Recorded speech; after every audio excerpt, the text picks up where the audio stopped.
अध्यक्ष महोदय, काही प्रश्न आहे. दावोच्या गुंतवणुकीवर आपण बोलला.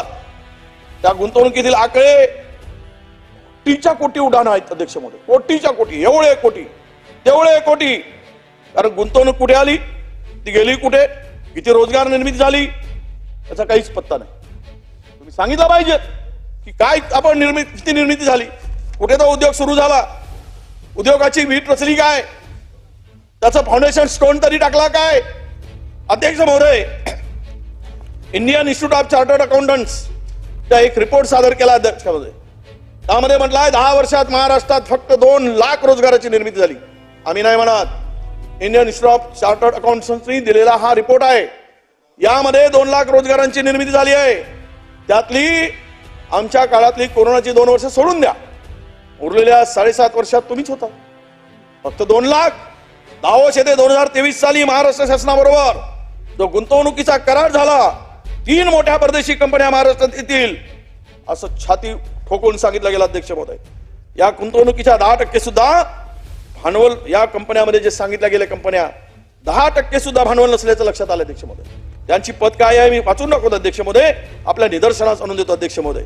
अमेरिकन कंपनी म्हणून जाहिरात करणारी न्यू एरा क्लीनटेक ही कंपनी इटखेडा, जिल्हा औरंगाबाद येथील आहे. 20,000 कोटीची गुंतवणूक करण्याचं आश्वासन देणाऱ्या या कंपनीमध्ये अध्यक्ष महोदय भाग भांडवल फक्त 150 कोटी आहे. 150 कोटीच्या भाग भांडवलावर 20,000 कोटीचा प्रकल्प उभा राहू शकतो.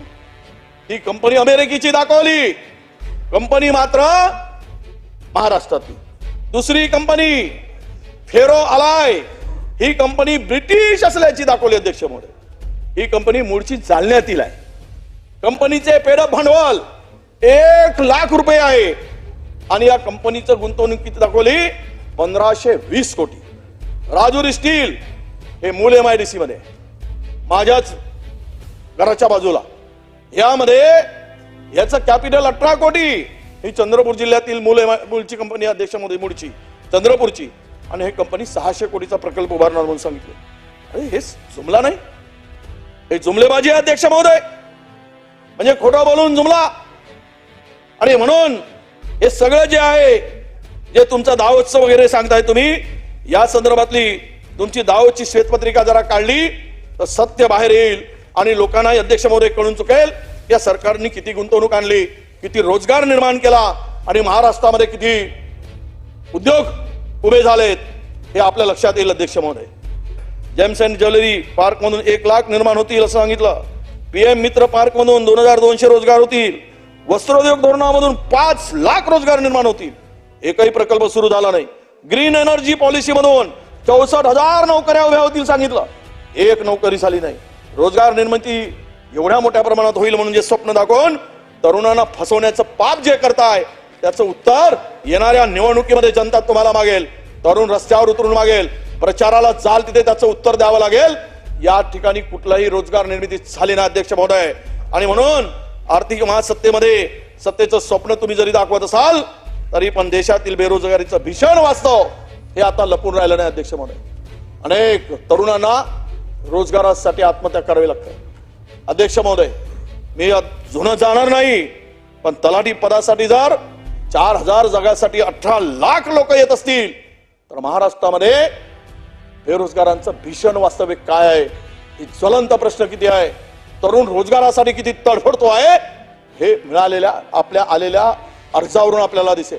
काल परवा पोलिसांच्या भरत्या झाल्यात अध्यक्ष महोदय. आपल्याला डबल MA झालेले, इंजिनियर झालेले, डिप्लोमा केलेली, त्यातल्या त्यात PhD झालेले असे तरुण पोलीस शिपाई भरतीसाठी लाईनीत उभे होते अध्यक्ष महोदय. चपराशासाठी, पोलिसासाठी, भरतीसाठी जर हा भीषण वास्तव असेल तर रोजगार आहे कुठे अध्यक्ष महोदय.